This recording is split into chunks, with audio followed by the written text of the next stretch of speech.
These beautiful beaches belie a quiet economic revolution. What percentage of your customers would you say pay in Bitcoin? Bitcoin right now, it's about 60 to 70%. This week, we report from El Salvador, where a visionary president and a landmark economic policy making Bitcoin legal tender are attracting the world's attention. Amid the misinformation wars during the COVID epidemic, alternative treatments became targets. And the FDA was falsely implying this is horse medicine that you people are taking, which is not true. It was a hit job on ivermectin. So we sued them, myself and two other doctors, and we actually won. The FDA backed down, and they had to remove their misinformation from the website. We take another look at ivermectin and the effort to allow over-the-counter access. Both the immigration and their suicidal energy ideas will be the death of Western Europe. President Trump issues a warning at the UN, one that's been consistent since the beginning of his political pursuits. So we're going to take 200,000 people. We have no idea who they are. They have no credentials. They have no information on these people.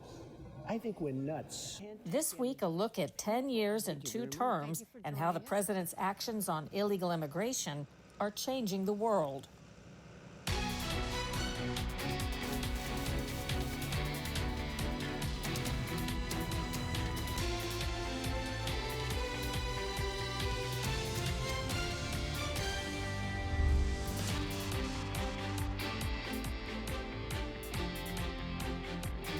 Welcome to Full Measure. I'm Sharyl Attkisson. 15 years ago, almost nobody had heard of Bitcoin.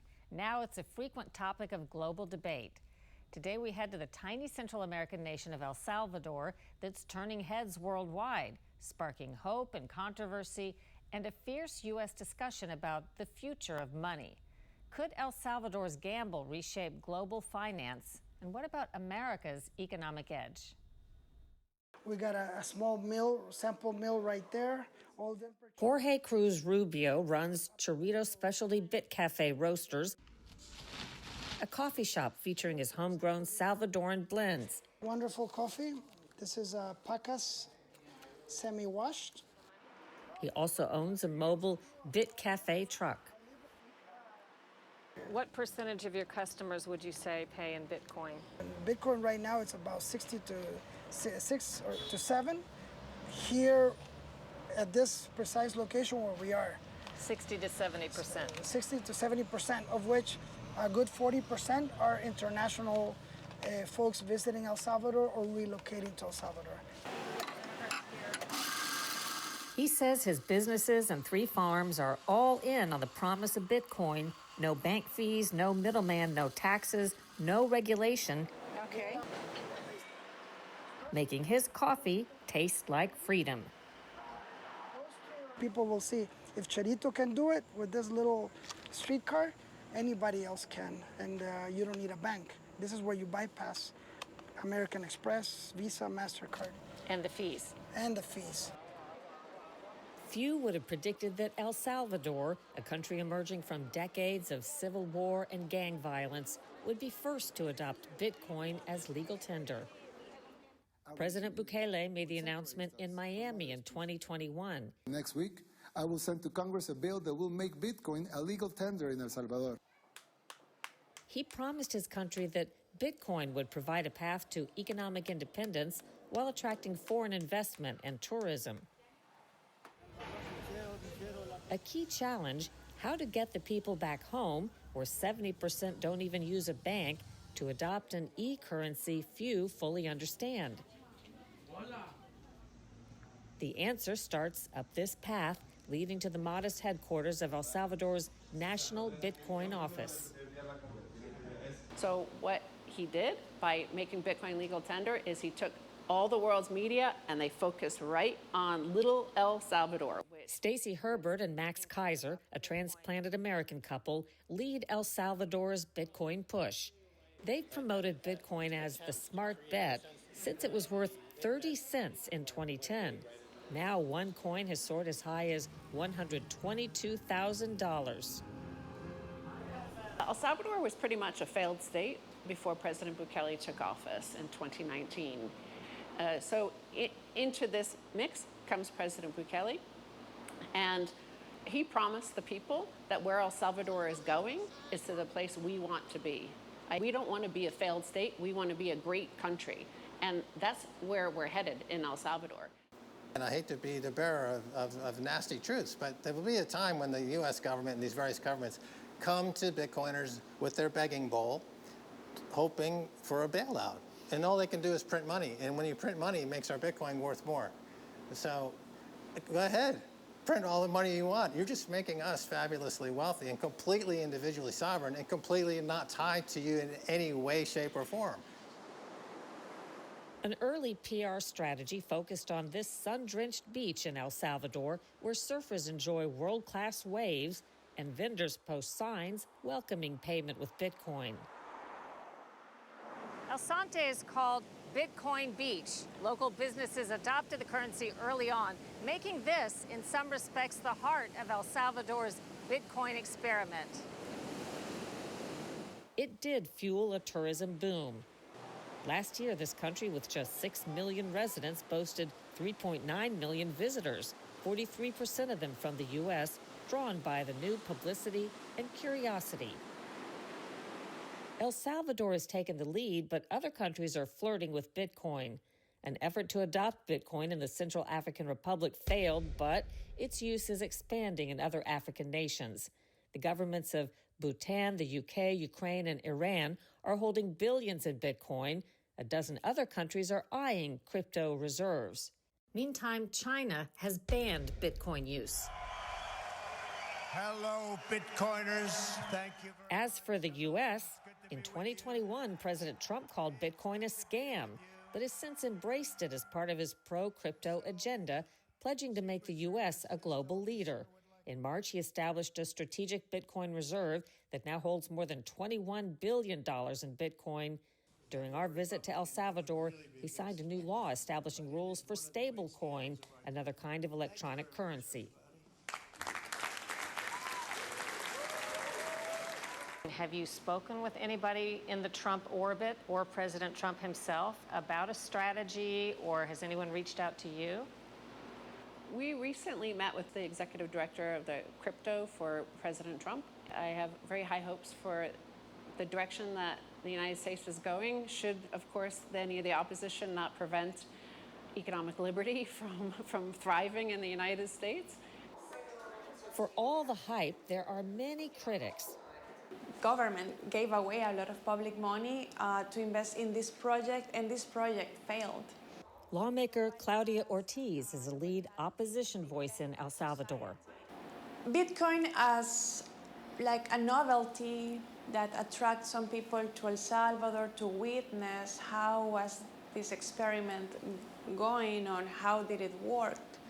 I think that's over, right? Many tourists came and they actually realized that it wasn't that easy to buy everything with Bitcoin. So actually it didn't work well. El Salvador's Bitcoin bet has also drawn pushback from the International Monetary Fund, or IMF. The global financial aid group held back crucial loans after the country adopted Bitcoin, calling it risky. Critics called it pressure to favor traditional banking. In February, they struck a $1.4 billion bailout deal, but only after El Salvador agreed to halt Bitcoin buys for more than 3 years and make other concessions to curb its crypto ambitions. A lot of people criticized the strategy of using Bitcoin as an official currency. They reported that the president here has stepped back from or backed off of or stepping back from Bitcoin. What do you say about that? I run the National Bitcoin Office for President Bukele, and I can tell you for 100% that we have not backed off Bitcoin in any way. We have the world's first strategic Bitcoin reserve. We're in the top 7 countries in the world with Bitcoin holdings. This is from a country that was a failed state only 5-6 years ago. That's how you can transform that fast with Bitcoin. It's just ridiculous to think anybody who hasn't been here to El Salvador would have any commentary to make about what we're doing with Bitcoin when they barely understand Bitcoin itself. If success is measured by how many use Bitcoin and how many businesses accept it, then El Salvador's Bitcoin experiment has achieved modest gains. One survey pegged public usage at just 8% last year. For Rubio, it's not about mass adoption. Bitcoin is a symbol of freedom from banks and government oversight.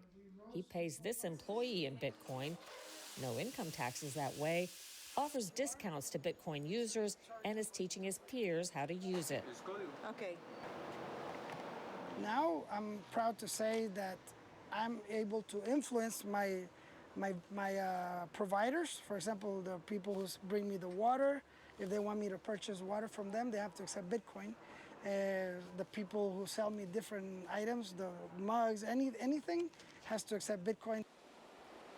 Not everyone's riding the wave, but for Bitcoin backers, the rest of the world faces a choice: join the financial revolution or risk getting wiped out.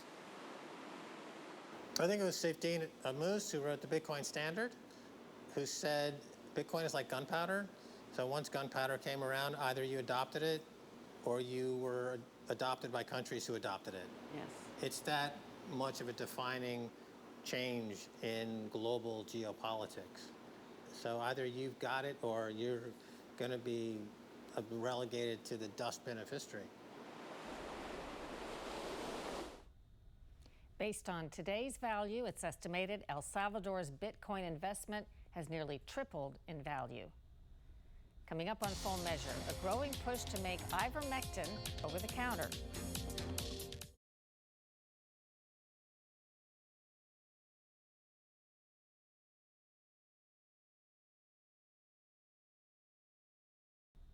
Florida just announced $60 million to explore generics like ivermectin to fight cancer.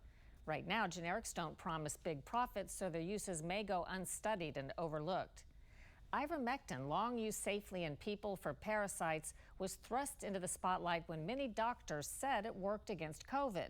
The FDA began a campaign to call it dangerous. Houston Dr. Mary Talley Bowden beat the FDA in court and is now part of a growing push to make ivermectin available without a prescription. In 2021, the FDA was heavily promoting the upcoming COVID vaccine and discouraging prevention or treatment with medicine like ivermectin. Despite ivermectin's decades-long safety record and 2015 Nobel Prize for combating parasitic diseases, the FDA launched a public campaign against it. That included the FDA's infamous "You are not a horse, you are not a cow" tweet. And the FDA was falsely implying this is horse medicine that you people are taking, which is not true. Exactly. They branded it as horse medicine. It was a hit job on ivermectin. So we sued them, myself and 2 other doctors. All 3 of us just got pummeled for our stance on ivermectin professionally with the boards and the public. And we actually won. The FDA backed down, and they had to remove their misinformation from the website, and they had to remove the tweet. But years later, it's still. I mean, I'm still having a hard time getting my patients. I can't. If I send a prescription to Walgreens for ivermectin, there's probably a 75% chance they're not going to fill it, and that's 4 years later. What have we learned about ivermectin in this time period?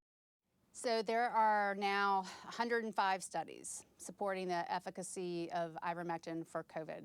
No drug is 100% effective, and what I would do is combine it with other medications depending on risk factors and severity of disease. But all in all, it shows that basically the earlier you start using it, the more efficacious. But even when used late in the game, even the second week of the illness in COVID is when people really got sick, and that was this massive inflammatory response, less so from the actual virus, it was the inflammatory response. But even in those late stages, it worked, it helped. Anywhere from 30 to 40% decrease in intubation and mortality. And it's so safe. Are there studies that look at it for preventive?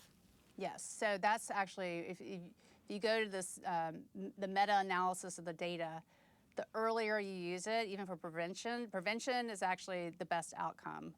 But you know what we're seeing now, COVID is not life-threatening. I don't worry about my patients like I did used to worry about my patients. I don't worry about anybody now that gets COVID. And yeah, I mean, I don't discourage people from taking ivermectin, but I'm not like, yeah, you need to take it for prevention at this point.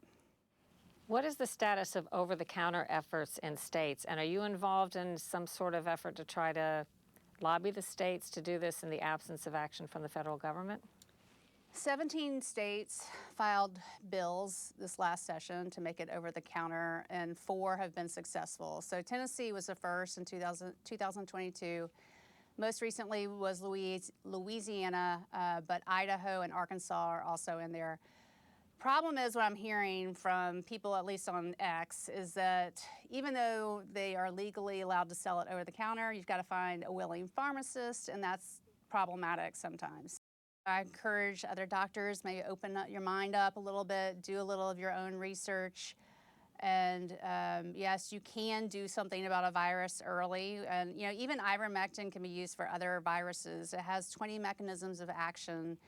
It's anti-inflammatory, so even if you're not treating the virus, you can treat inflammation with it, and it's super safe. In June, American frontline doctors filed a citizen petition to make ivermectin and hydroxychloroquine over-the-counter federally, but there's been no answer. Ahead on Full Measure, President Trump calls out Europe on its illegal immigration crisis.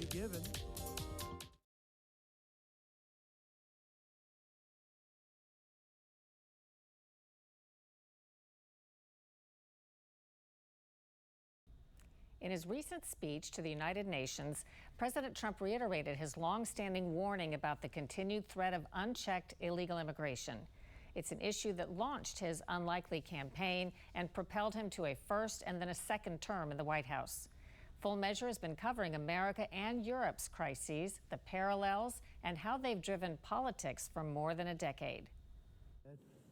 Both the immigration and their suicidal energy ideas will be the death of Western Europe if something is not done immediately. This cannot be sustained. Perhaps more than any other singular issue, illegal immigration has defined President Trump's campaigns and terms in office, a topic he addressed in my first interview with him in 2015, when he was a largely ridiculed candidate for the nation's highest office, given little to no chance of winning. I think it's insanity to take 200,000 people. When you take 200,000 people, it's very hard to do anything about it. Problem, we don't know who they are. I mean, this could be a ISIS army. So how many refugees should we take? Well, certainly from Syria, I would take none. When elected in 2016, President Trump put promise to action, with a wall to stop the swarm across America's southern border, stalled by court challenges until near the end of his term. How tall is that? And this is 30 feet tall. Before that, we virtually had no physical barrier at the border, so you can imagine it was quite chaotic at times right on the border. In fact, it was a situation where not a whole lot of law and order existed. What many Americans didn't know is that illegal immigration was an equally serious, if not worse, crisis in Europe, launching political tidal waves. In Britain, the overflow, culture clashes, and terrorist attacks by illegal immigrants prompted Brexit, the UK's exit from the European Union. And they got quite scared, not because they're intolerant of immigration, because this is an extremely tolerant country when it comes to immigration, but because it was pressing down on their wages. We hadn't made the right plans in terms of housing, the health service, schools. Brexit was just the beginning of a populist rise that would reshape European politics beyond Great Britain.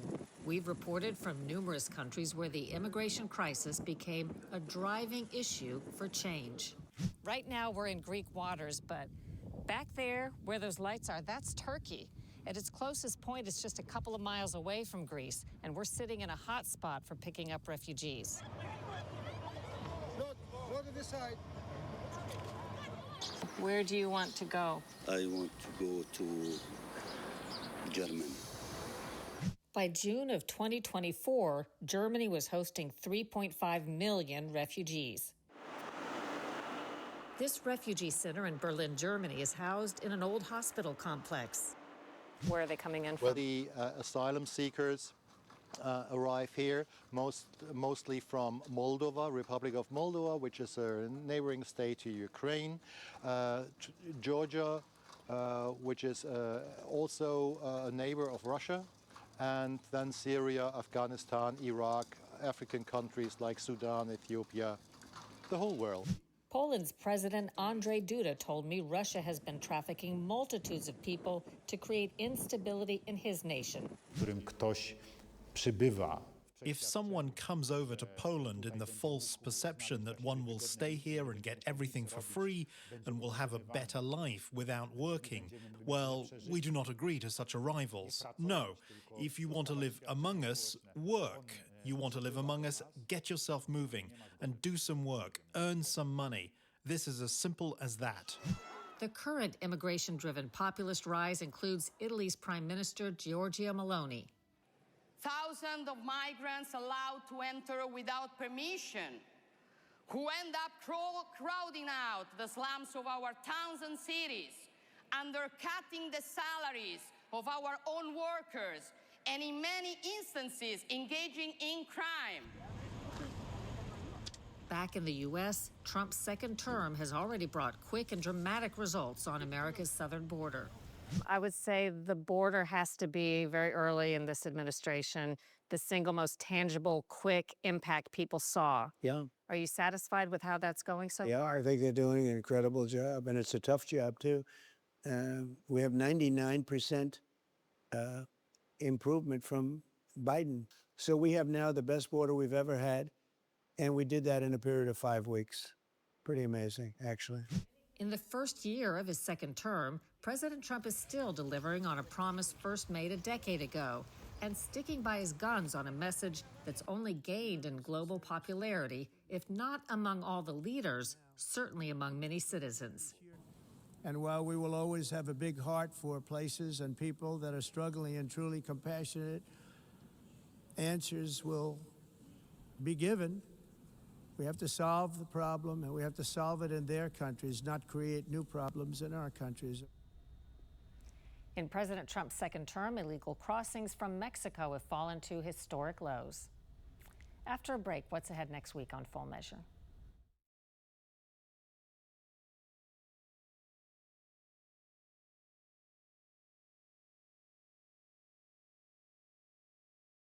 Coming up next week on Full Measure, one man's fight against a flesh-eating disease exposed remarkable flaws in America's process for finding crucial medical treatments. The pills that they were giving me, dozens upon dozens of antibiotic courses, IV antibiotics at one point, the surgeries, the scraping, the cutting, nothing was working. How the cure he invented for himself could help millions. Next week on Full Measure.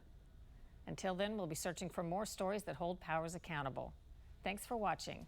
I'm Sharyl Attkisson.